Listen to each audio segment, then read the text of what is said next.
নমস্কাৰ সকলোকে স্বাগতম জনাইছো নিমাত ষ্টাডি পইণ্ট চেনেলটোলৈ আজি আমি এই ভিডিঅ'টোৰ মাধ্যমেৰে HS second year logic and ফিলচফিৰ চেপ্টাৰ 1 আগমন আৰু ইয়াৰ প্ৰকাৰ শীৰ্ষক পাঠটোৰ সকলো মোষ্ট ইম্পৰ্টেণ্ট কুৱেশ্যন এনসাৰ আলোচনা কৰিম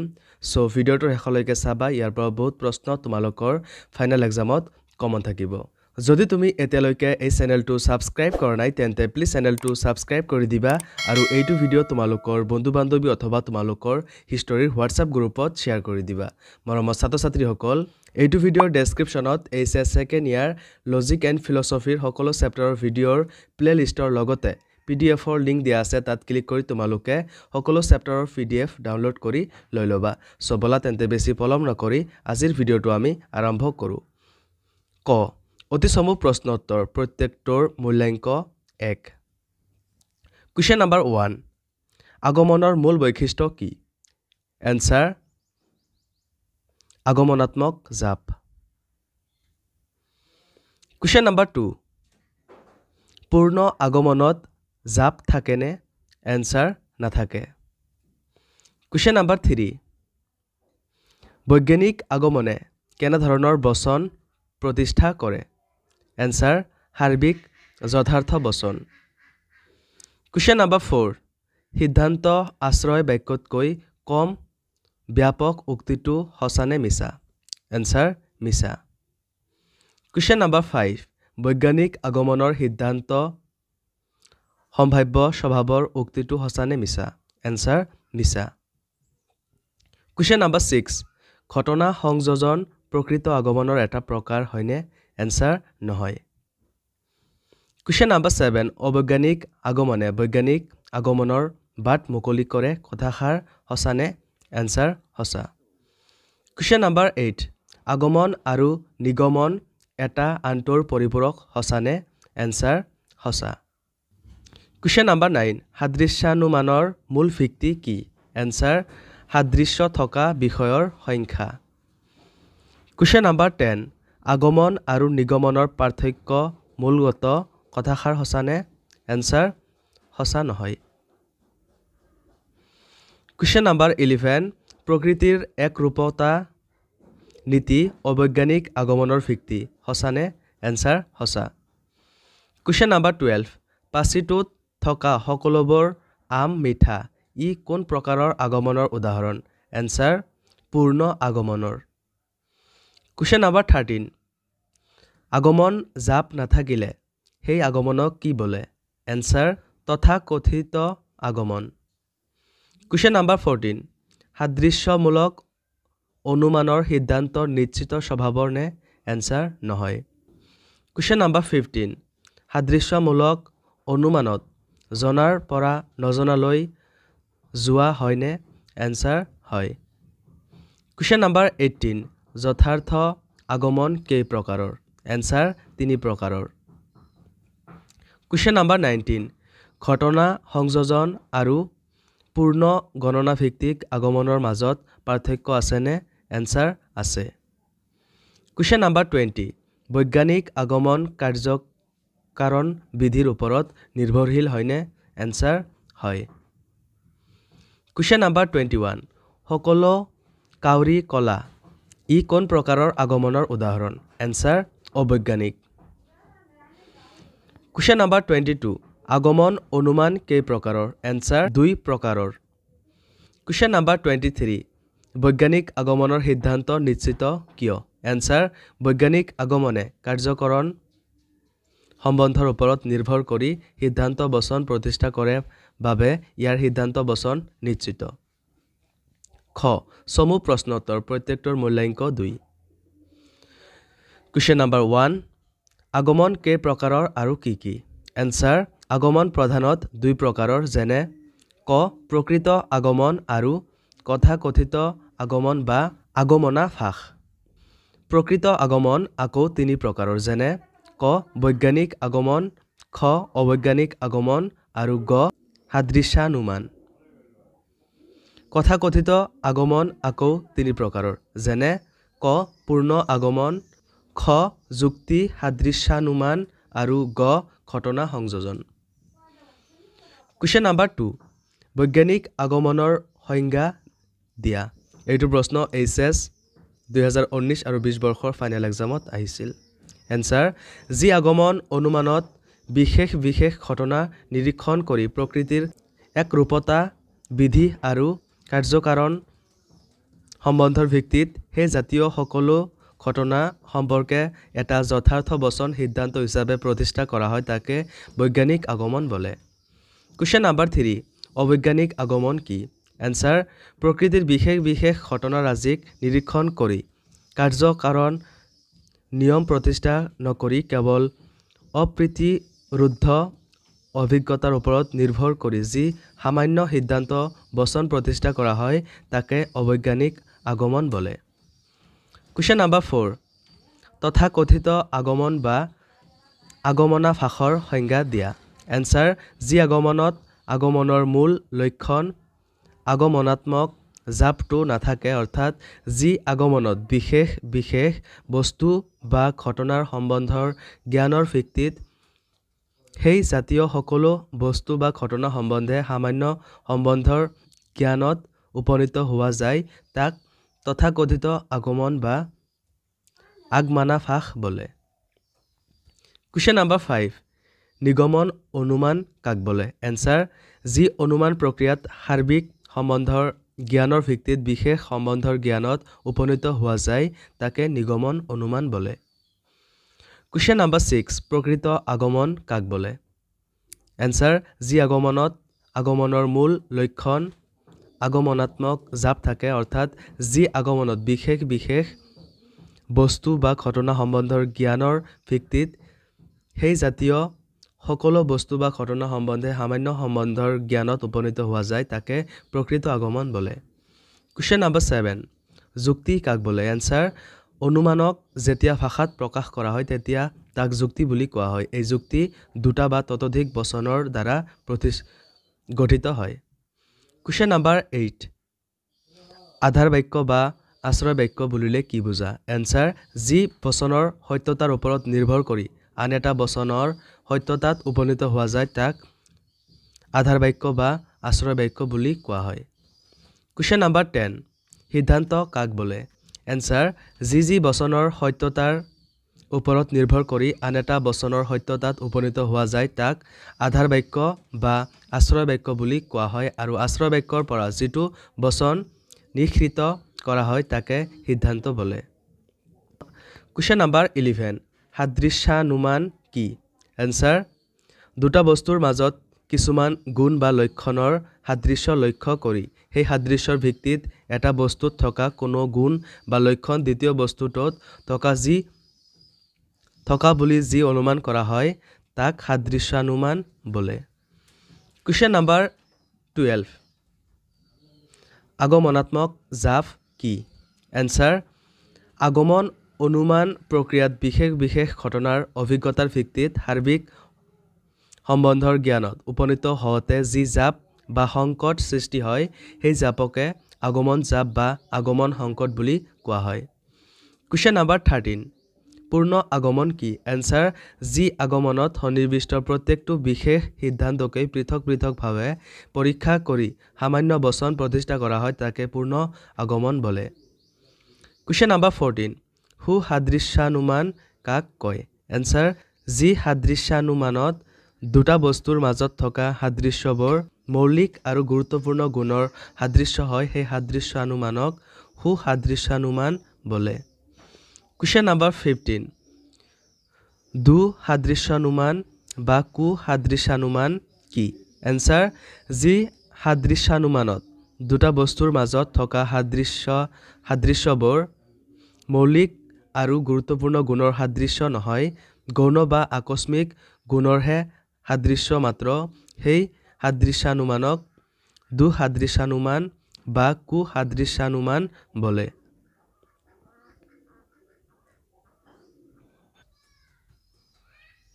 গ মজলীয়া দৈৰ্ঘ্যৰ প্ৰশ্ন উত্তৰ প্ৰত্যেকটোৰ মূল্যাংক 4 কোৱেশ্চন নাম্বাৰ 1 আগমনৰ পদ্ধতিৰ স্তৰ কেইটাৰ বিষয়ে চমুকৈ আলোচনা কৰা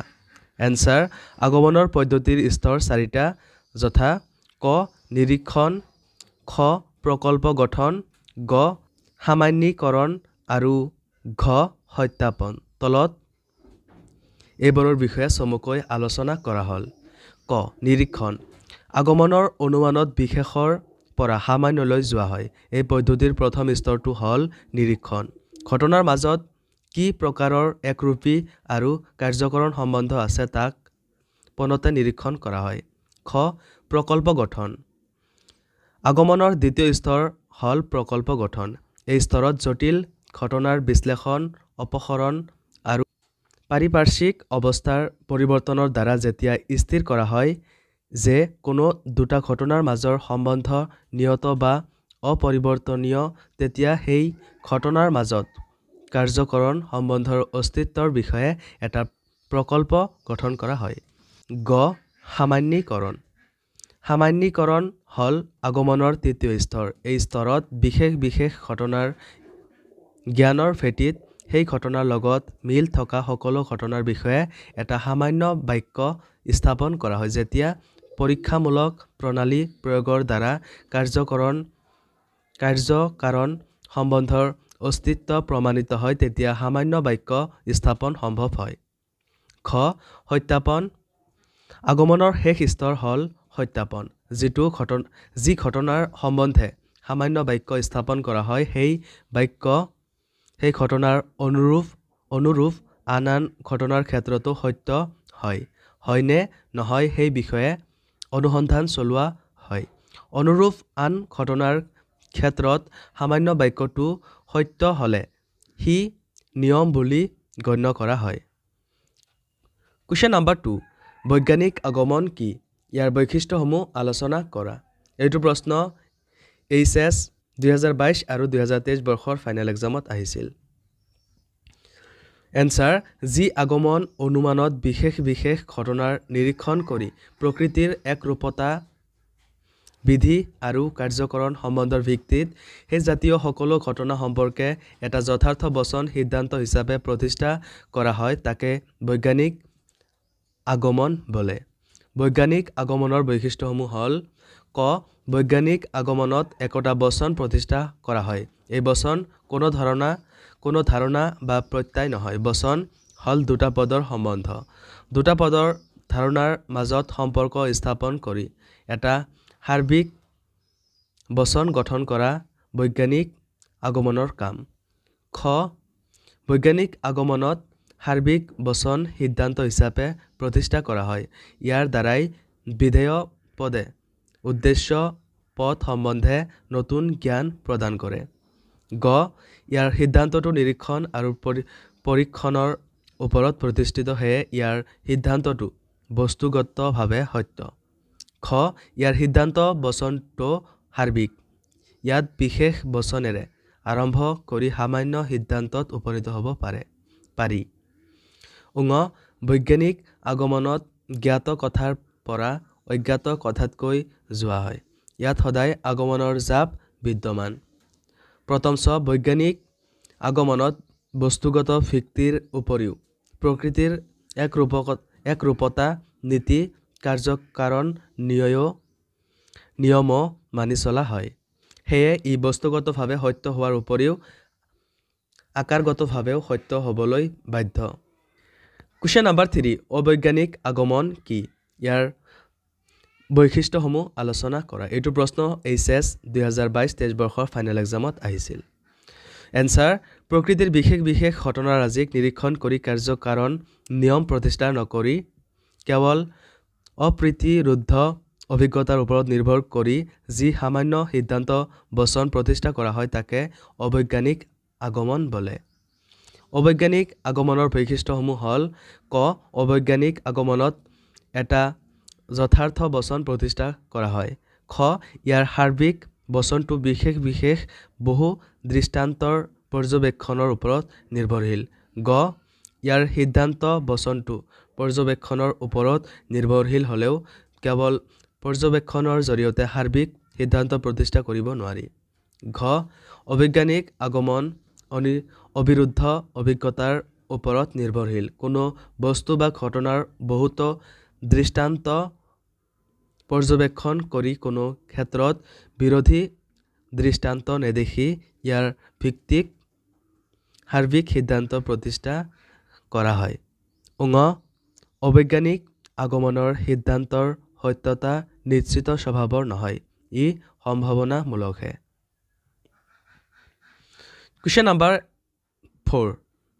আগমনাত্মক জাপ বিষয়ে এটি টকা লিখা এনসাৰ আগমনৰ অনুমান হল বিশেষ কেইটামান দৃষ্টান্ত নিৰীক্ষণ কৰি হে জাতীয় সকলো জ্ঞাত আৰু অজ্ঞাত ঘটনা সম্বন্ধে এটা সাৰ্বিক সিদ্ধান্ত প্ৰতিষ্ঠা কৰা হয় এনে প্ৰক্ৰিয়াত জ্ঞাত বিষয়ৰ পৰা অজ্ঞাত বিষয়লৈ যোৱা হয় এনে প্ৰক্ৰিয়াত এটা জাপৰ সৃষ্টি হয় এনে জাপৰ নিশ্চয়তা থাকে অৰ্থাৎ পৰ্যবেক্ষিত বিশেষ ঘটনাৰ পৰা সেই জাতীয় ঘটনাৰ এটা সাৰ্বিক বচনলৈ যাব লগা হলে এটা আশংকা আহি পৰে উদাহৰণস্বৰূপে ৰাম ৰহিম হৰিৰ মৃত্যু হোৱা ঘটনাক চাই সকলো মানুহ মৰণশীল বুলি সিদ্ধান্তত উপনীত হওঁতেই এটা আশংকা আহি পৰে আগমনৰ জাপৰ এনে অনিশ্চয়তাক তৰ্কবিদ বেইনে আগমন সংকট বুলি অভিহিত কৰিছে তথাপি এনে সংকটৰ মাজেদিয়েই আগবাঢ়ে বাবে বেইনে ইয়াক আগমনৰ মূল লক্ষণ বুলি কৈছে Question number 5 সাদৃশ্যানুমান কি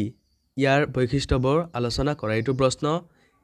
এইচএছ 2023 বৰ্ষৰ ফাইনেল এক্সামত আহিছিল এনসাৰ দুটা বস্তুৰ মাজত কিছুমান গুণ বা লক্ষণৰ সাদৃশ্য লক্ষ্য কৰি সেই সাদৃশ্যৰ ভিত্তিত এটা বস্তুত থকা আন কোনো গুণ বা লক্ষণ দ্বিতীয় বস্তুটোত থকা বুলি যি অনুমান কৰা হয় তাক সাদৃশ্যানুমান বোলে সাদৃশ্যানুমানৰ প্ৰধান বৈশিষ্ট্য হল ক সাদৃশ্যমূলক অনুমান হল দুটা বস্তুৰ মাজত কিছুমান গুণ বা বিষয়ৰ সাদৃশ্যৰ ওপৰত প্ৰতিষ্ঠিত অনুমান খ এনে অনুমানত এটা বিশেষ দৃষ্টান্তৰ পৰা আন এটা বিশেষ দৃষ্টান্তত উপনীত হোৱা যায় গ সাদৃশ্যানুমান কাৰ্যকৰণ জ্ঞানৰ ওপৰত প্ৰতিষ্ঠিত নহয় এনে হেয়ে ইয়াৰ সিদ্ধান্তৰ সত্যতা সম্ভাৱনামূলকহে খ প্ৰকৃত অনুমানৰ অন্যান্য প্ৰকাৰৰ দৰে সাদৃশ্যমূলক অনুমানতো জ্ঞাত বিষয়ৰ পৰা অজ্ঞাত বিষয়লৈ যোৱা হয় হেয়ে আগমনৰ মূল লক্ষণ আগমনৰ জাপ সাদৃশ্যমূলক